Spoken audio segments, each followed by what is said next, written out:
મિત્રો શરૂ કરીએ દાખલા નંબર 6 સ્વાધ્યાય 8.1 નો।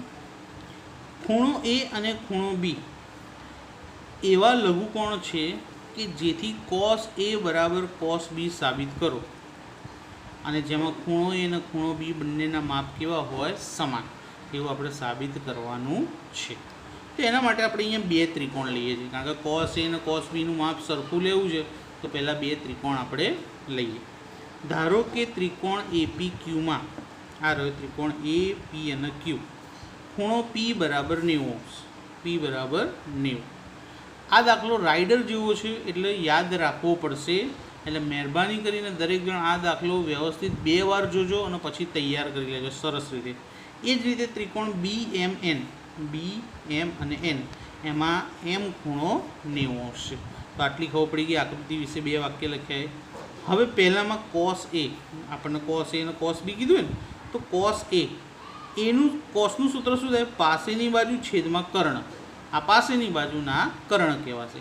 તો પાસેની બાજુ શું છે, AP, તો જો AP, અને કર્ણ શું છે, AQ, તો AP છેદમાં AQ, AP છેદમાં શું આવ્યું, AQ।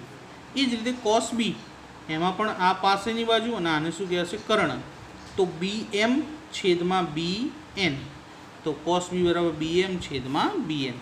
કોસના સૂત્ર પરથી લખ્યું આપણે, કોસનું સૂત્ર શું હતું, પાસેની બાજુ છેદમાં કર્ણ। cos a બરાબર cos b હોવાથી આપણને રકમમાં એવું કીધું છે કે cos a બરાબર cos b, તો એની કિંમતો પણ કેવી હોય, સરખી।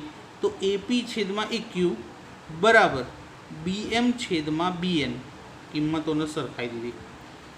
હવે ક્રોસ મલ્ટિપ્લિકેશન, જગ્યા બદલી જુઓ કે AP આ BMને છેદમાં લઈ દીધા અને AQને ક્યાં લઈ ગયા, સામે અંશમાં। તો જો AP છેદમાં BM બરાબર AQ ઉપર જતા રહે એટલે AQ છેદમાં BN બરાબર K ધારતા। આપણે શું કર્યું, બે અલગ અલગ ત્રિકોણની બાજુઓનો ગુણોત્તર લીધો, કારણ કે આપણે હમણાં સમપ્રમાણતા સાબિત કરવાની છે। તમે ચેપ્ટર નંબર 6 શીખી ગયા છો કે ભાઈ અનુરૂપ ત્રિકોણોની બાજુઓ જો સમપ્રમાણમાં હોય તો એ બંને ત્રિકોણ કેવા ત્રિકોણ કહેવાય, સમરૂપ ત્રિકોણ કહેવાશે। અને સમરૂપ ત્રિકોણના અનુરૂપ ખૂણા કેવા હોય, એકરૂપ હોય છે। તો આ બે ત્રિકોણોને આપણે સમરૂપ સાબિત કરીશું અને ત્યારબાદ એને અનુરૂપ, એટલે કે એને અનુરૂપ ખૂણો B છે, માટે A બરાબર B થાય એવું સાબિત કરવું પડશે। એટલે આપણે અનુરૂપ બાજુ લીધી કે AP છેદમાં BM બરાબર AQ છેદમાં BN, તો બંને ત્રિકોણની અનુરૂપ બાજુઓ થઈ બરાબર K ધારતા। હવે AP બરાબર આ BM સામે અંશમાં જતા રહે Kની જોડે, તો K ઇન્ટુ BM થઈ જાય। એ જ રીતે AQ શોધવું હોય તો Kની જોડે BN જતા રહેશે, તો K ઇન્ટુ BN થઈ જાય, છેદ સામે જતો રહ્યો, તો AP બરાબર K ઇન્ટુ BM અને AQ બરાબર K ઇન્ટુ BN। ત્રિકોણ APQ માં ખૂણો P 90 છે, તો પાયથાગોરસનું સૂત્ર આપણે બનાવવું હોય તો પહેલાં કર્ણનો વર્ગ એટલે કે AQનો સ્ક્વેર બરાબર બાકીની બે બાજુ PQનો સ્ક્વેર વત્તા APનો સ્ક્વેર। હવે PQ આપણે ક્યાંય પણ ઉપયોગમાં નથી લીધા, તો PQને આપણે કરતા બનાવવા હોય તો APને આપણે AQમાંથી શું કરવા પડશે, બાદ। તો આ AP પ્લસ છે, એને ડાબી બાજુ લઈ જઈએ તો શું થઈ જાય, AQ સ્ક્વેર માઇનસ APનો સ્ક્વેર। તો જો PQ સ્ક્વેર બરાબર AQ સ્ક્વેર માઇનસ APનો સ્ક્વેર, અને બંને બાજુથી વર્ગમૂળ કાઢ્યા તો PQ સ્ક્વેરનું વર્ગમૂળ શું નીકળ્યું, ફક્ત PQ બરાબર। જ્યારે બંનેની બાદબાકી થાય પછી વર્ગમૂળ નીકળે, પણ બાદબાકી અત્યારે શક્ય નથી, માટે આની ઉપર કઈ વર્ગમૂળની નિશાની કરી દીધી અને અંદર લખી દીધું AQ સ્ક્વેર માઇનસ APનો સ્ક્વેર।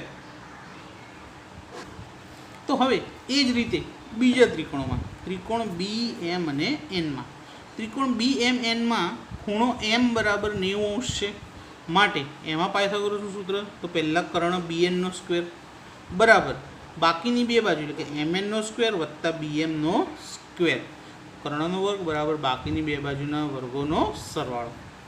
અહીં આગળ આપણે હજી MN ઉપયોગમાં નહોતું, જેમ કે PQ બનાવ્યું હોય MN બનાવીશું, તો MNનો સ્ક્વેર શોધવો હોય તો આ પ્લસ BM સ્ક્વેર છે એને ડાબી બાજુ લઈ જઈએ તો BN સ્ક્વેરમાંથી શું કરવું પડે, આને બાદ, તો MN સ્ક્વેર બરાબર BNનો સ્ક્વેર માઇનસ BMનો સ્ક્વેર। હવે અહીંયા પણ વર્ગમૂળ શોધીશું, તો MN સ્ક્વેરનું વર્ગમૂળ નીકાળીએ તો MN નીકળે, જ્યારે સામેનું વર્ગમૂળ નીકળશે નહીં, માટે વર્ગમૂળની અંદર bnનો સ્ક્વેર માઇનસ bmનો સ્ક્વેર, બંને બાજુ એક બાજુ pq મળે અને બીજી બાજુ mn મળે. હવે આ પણ અનુરૂપ બાજુઓ છે. જો pq અને mn એ અનુરૂપ બાજુ કહે તો pq છેદમાં mn બરાબર pqની કિંમત છેદમાં mnની કિંમત. pqની કિંમત aq² માઇનસ ap² હતી, તો જેના માપ આપણને ખબર છે. જો aqનું માપ બી ખબર છે ને apનું બી ખબર છે, તો aq² તો k ઇન્ટુ bn છે, તો k² ઇન્ટુ bnનો સ્ક્વેર. aqની કિંમત શું લખી દીધી? k ઇન્ટુ bn, પણ વર્ગ હતો એટલે બંનેનો શું કરી દીધો? ઉપર સ્ક્વેર. કે aq² એટલે k² ઇન્ટુ bnનો સ્ક્વેર ઓછા apનો સ્ક્વેર, તો k² ઇન્ટુ bmનો સ્ક્વેર, કારણ કે આપણે અહીંયા ap શોધી લીધા હતા. તો k² ઇન્ટુ bmનો સ્ક્વેર છેદ જેમ હતો એમનો એમ જ. અંશમાંથી k² બંનેમાંથી કોમન નીકળે. જો તો kનો સ્ક્વેર વર્ગમૂળની બહાર નીકળે એટલે એનો વર્ગ જતો રહે, ખાલી શું વધે? એકલો k. કારણ કે કોઈ પણ સંખ્યાને વર્ગમૂળમાંથી બહાર કાઢીએ એટલે એનું વર્ગમૂળ જ નીકળે, સંખ્યા પોતે નીકળતી નથી. તો અહીં પણ આપણે kનો સ્ક્વેર કોમન હતો પણ એને બહાર કાઢ્યો એટલે એનું વર્ગમૂળ શું નીકળ્યું? k. અંદર વધ્યું bnનો સ્ક્વેર માઇનસ bmનો સ્ક્વેર, છેદ જેવો હતો એવો ને એવો જ. તો જો આના છેદ ઉડી ગયા આખા, ફક્ત શું વધ્યું? એકલો k. તો pq છેદમાં mn બરાબર શું મળ્યું આપણને? k મળ્યો. હવે આમ ત્રિકોણ apq અને ત્રિકોણ bmnમાં બે બાજુઓ તો આપણે કે ધારી હતી કે ap છેદમાં bn અને aq છેદમાં bn. ત્રીજી બાજુ પણ મળી ગઈ pq છેદમાં mn બરાબર pq છેદમાં mn બરાબર પણ k. તો અનુરૂપ બાજુઓ ત્રણે ત્રણ અનુરૂપ બાજુઓનો ગુણોત્તર શું મળ્યો? k, જે કેવો છે? સરખો. માટે બા એટલે કે બાજુ બાજુ બાજુ શરત મુજબ ત્રિકોણ apq સમરૂપ ત્રિકોણ bmn, કે ત્રણેય બાજુઓ સમપ્રમાણમાં હોવાથી આ બંને ત્રિકોણની આ બંને કેવા ત્રિકોણ બનશે? સમરૂપ ત્રિકોણ બનશે. સમરૂપ ત્રિકોણને અનુરૂપ ખૂણા કેવા હોય છે? એકરૂપ. માટે ખૂણો a એને સમરૂપ શું છે? ખૂણો અનુરૂપ શું છે? ખૂણો b.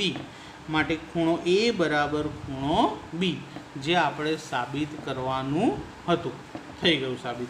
ખૂણો a બરાબર ખૂણો b થાય, ખૂણો p બરાબર ખૂણો m થાય અને ખૂણો q બરાબર ખૂણો n થાય. પણ આપણે તો એ બી જ સાબિત કરવાના હતા એટલે એટલું જ આપણે ગણતરીમાં લઈશું. તો આ દાખલો દરેક જણ 2 વાર જોઈ અને વ્યવસ્થિત મોઢે કરી લેશે. હવે આપણે આગળ વધી જઈએ દાખલા નંબર 7 તરફ. દાખલા નંબર 7 ગણતરીવાળો દાખલો.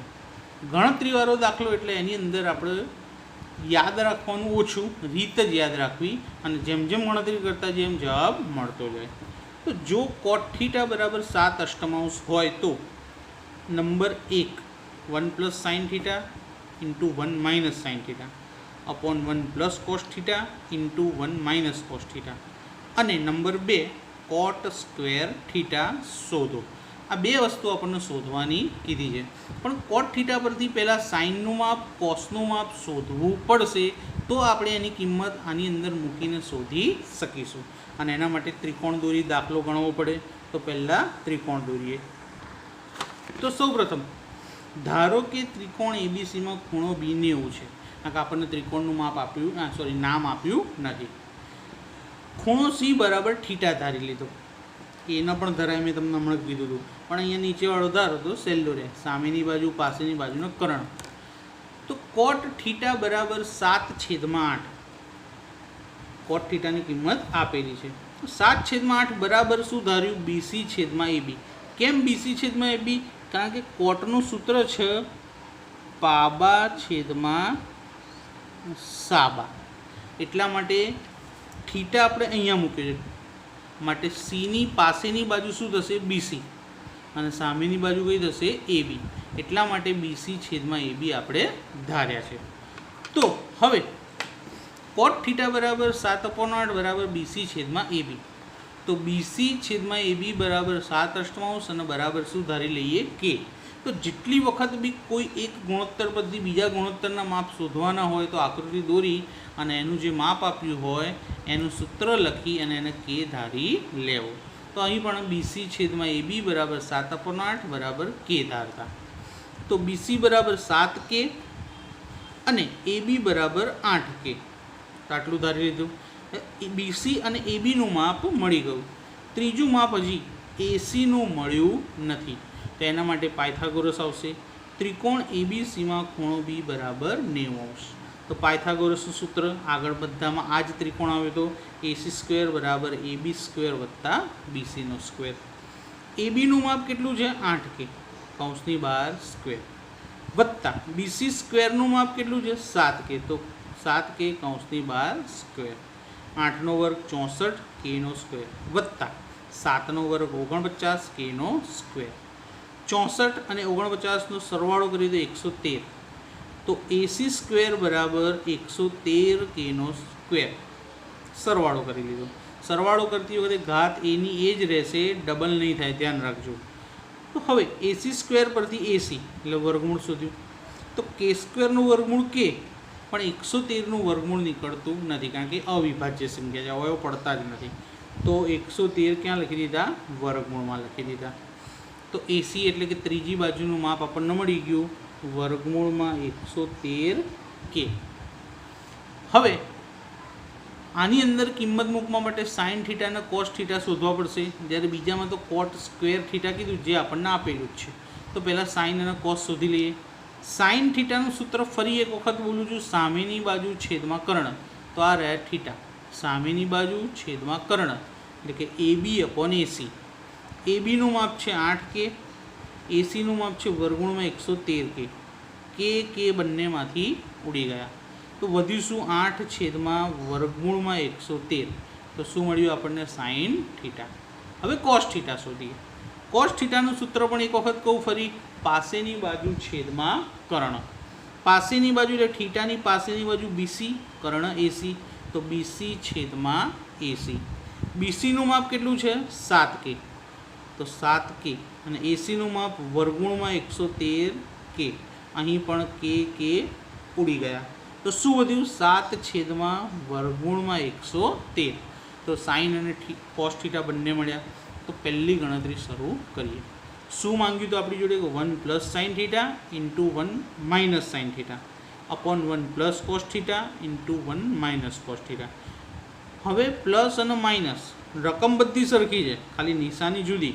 તો આ બંનેનો ગુણાકાર કરીએ તો 1નો વર્ગ 1 અને sine theta into sine theta એટલે sin² થીટા. બે વખત હતા ને, અને પ્લસ માઇનસ માઇનસ. એ જ રીતે છેદમાં પણ થશે. તો 1નો વર્ગ 1 પ્લસ માઇનસ માઇનસ અને cos theta into cos theta એટલે cos² થીટા. પણ આવો ડાયરેક્ટ ગુણાકાર ક્યારે કરાય? પહેલાંનો અને બીજાનો, કે બંને કૌંસ સરખા હોય, ફક્ત નિશાની અંદરની કેવી હોય? જુદી. તો તફાવતની રીતે આ આપણે અવયવ પાડ્યા કહેવાય. તો 1 ના 1 માઇનસ સાઇનની કિંમત શું હતી? 8 છેદમાં વર્ગમૂળમાં 113. તો જો કૌંસમાં 8 છેદમાં વર્ગમૂળમાં 113 કૌંસની બહાર સ્ક્વેર, કારણ કે સાઇનની ઉપર સ્ક્વેર હતો. એ જ રીતે છેદમાં 1 માઇનસ કોસની કિંમત કેટલી હતી? 7 છેદમાં વર્ગમૂળમાં 113.